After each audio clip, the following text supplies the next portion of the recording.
What's going on, everyone? This is Ryan with Automatic Comics, and in this video, I think we have an unfortunate story of a comic collector, comic buyer that likely just lost about $300, maybe $325, maybe even a little bit more with, unfortunately, a poor purchase. And this is one of those situations where having a little bit of knowledge, can be very helpful out there. It can make you dangerous when you're out there hunting for things, but it can also be dangerous for you when you start to get to more complicated or complex books, because you can think you're buying something and you're buying something else, and you end up way overpaying for an item. And I think that is what happened here. We're going to talk about that, some of the knowledge you might need to try to avoid that, and just kind of see what's going on here. So I think, like most people, I like to, most comic collectors out there, I like to peruse eBay. I have some searches that I do where I'm looking for, for books and trying to find deals, whatever. And one of the other things I like to do is I like to look at the sold listings. So I use my same search, but, turn on sold and just see what I missed. Like you're like, oh, what deal could I have gotten if I was watching then? What did somebody pick up before me? That kind of stuff. But in this case, I came across a sale that I was very surprised about. And I know some people will be like, oh, it's money laundering or that kind of thing. I don't know. I generally don't jump to that kind of stuff. I know some people like to jump to the conspiracy theories, but I think it is likely just someone made a somewhat uninformed decision on this purchase. And we're going to try to prevent that in the future for you by going over some of this stuff. So the sale that I came across was this one right here. So it's this Star Wars #1. And you can see here, it's the 35, it says 35-cent #1, but it says reprint. And I'm not putting anything on the seller. Like, it's nothing against the seller. Like, they probably didn't know what this was either, and they just listed the book. They said Star Wars #1, and they put it up there because they don't have a lot of sales or anything. I'm just guessing that's what it was. And someone came along and paid the price for it. And so this is a reprint. You can tell it's a reprint because it says reprint on the cover right here. That's one of the little things, you need to keep your eye out for. But what I'm guessing is they either thought, they didn't catch that and thought it was an original, or they maybe thought it was the 35-cent variant, which it is not. And there are actually a couple 35-cent variants out there. There's the Whitman 35-cent variant, and there is the more well-known, we'll call it 35-cent variant that is that is one of the most valuable books in existence, one of the most valuable books, especially in the Bronze Age. And so if we go and jump over to, well, I guess first thing, like, just to show that what they was actually paid for this, we're going to confirm that. And so I always use this product research tool to kind of show this kind of stuff. It's especially helpful on things like raw book sales, because you can't go and use GPA or whatever to get that sales number. So I copy the listing title. I go to the product research tool because I have a seller's account. If you have a seller's account, you have free access to this. And you just paste that in. We're going for the last 7 days because it's just sold recently. And we get a set of results for the books that sold that meet that search criteria. You can see this one right here. This is that listing, sold for $350. This is the actual sold price. These only pop up here once they're paid as well. So sold and paid. And so if I click on that here, you can see this is the same one. This is that, that listing. So if we jump over to GPA, just to get an idea on pricing, GP analysis is one of the pricing tools that I like to use.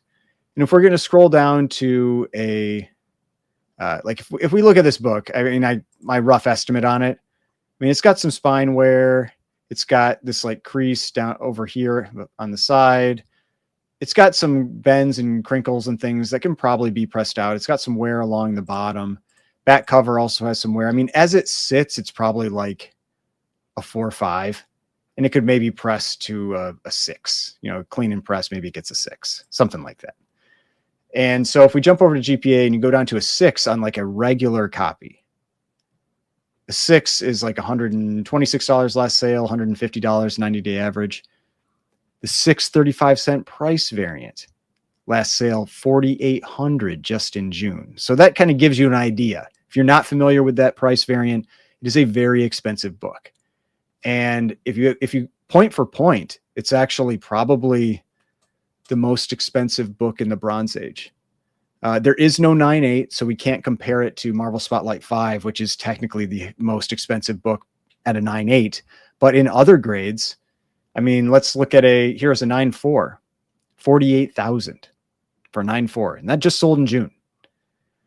So point for point, it is absolutely one of the, if not the most expensive books of that era. But this was not that 35-cent variant. So if we want to take a look at, a few of the different books that are out there, the different versions of Star Wars #1. So we're just going to start with the original, right? So let's go to a 9.8 and we will look up, there we go. We'll look up a recent graded copy. So here's a 9.8 Star Wars #1. You can see it's 30 cents. It has the barcode on the bottom, does not say reprint. This is the original. All right. Then let's take a look at a reprint. So here's a reprint. Let's see if we've got one that was graded recently enough that we can get a picture. Yes, we do right here. So here's the reprint. You can see also 30 cents. Also has the barcode, but it says reprint. Then we have the multi-pack, which is what this was. And so this is a reprint multi-pack. Let's see. This should have pictures as well. Yep. So this looks exactly like the book that we just saw. 35 cent, #1, reprint, nothing in the barcode. So you can see here, that is exactly what this one looks like.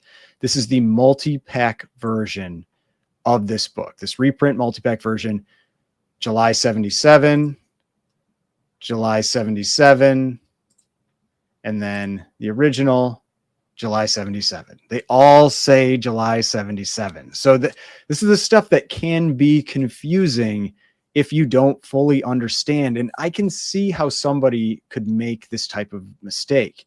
Now let's go to the 35-cent price variant. So this is the one that's worth tens of thousands of dollars. And again, we'll go over to look at this one on CGC. You can see this one, 35 cents. Does not say reprint, barcode. So this one, let's find it here, looks exactly like this version, except it has the 35-cent up there at the top. And that makes this book, like I said, one of the most expensive books out there, point for point, especially in the Bronze Age. But if you were looking at the prices here and you saw that this 9.8 of the reprint multi-pack sold in September of last year for $310. This one being like, I don't even know if one would be graded. So here's a 7.0 sold for $135 in July.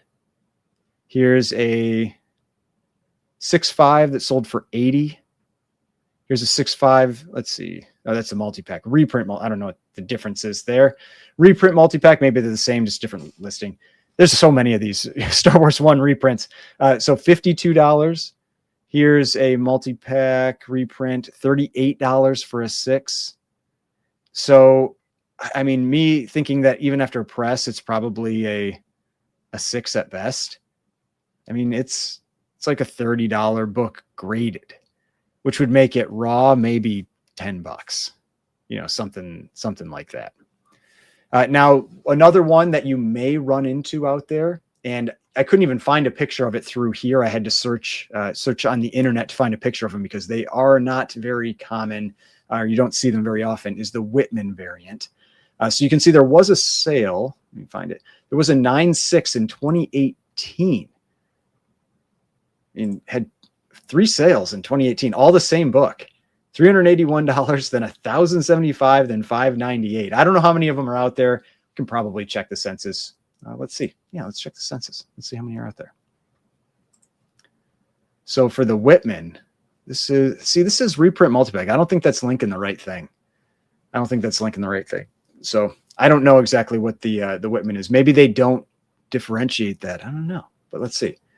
I did find this listing on a Reddit post.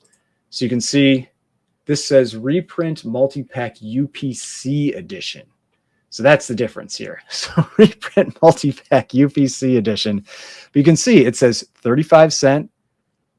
Number 1 does not say reprint and has a barcode. All right, I'm jumping in from the future because I didn't want to leave it at that with not having what the actual census was or population report for that multi-pack one with the UPC.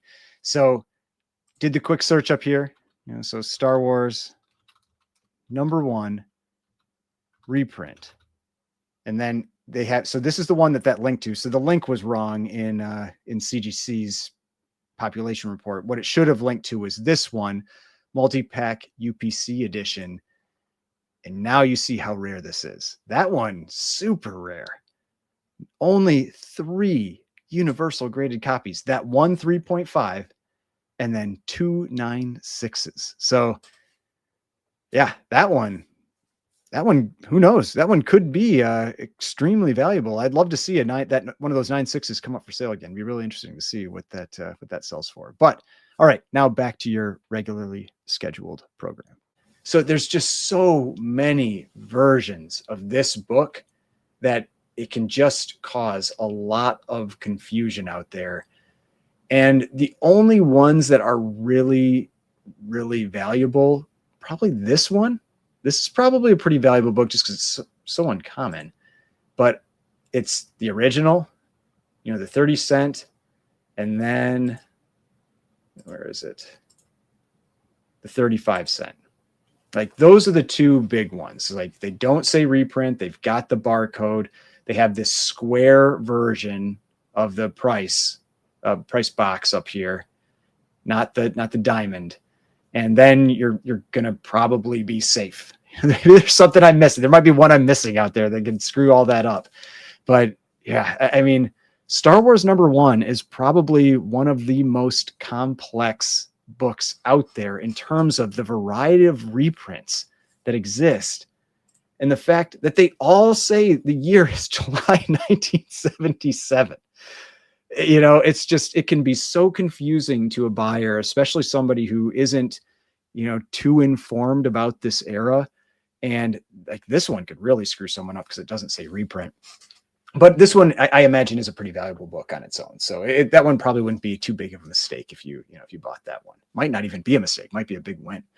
But yeah, this one, the ones that say reprint, just got to keep your eyes open for that. But yeah, unfortunately, like I said, like that book is probably worth $10, and they paid $350, and that's going to be a unpleasant loss. Who knows? Maybe they'll try to return it or something. I don't know. But yeah, be careful out there with Star Wars number 1. There are a ton of them. They can be valuable, but they can also, be what that book was. So hopefully you enjoyed this video. If you did, please hit that like button, subscribe button, notification bell, and I will see you on the next one.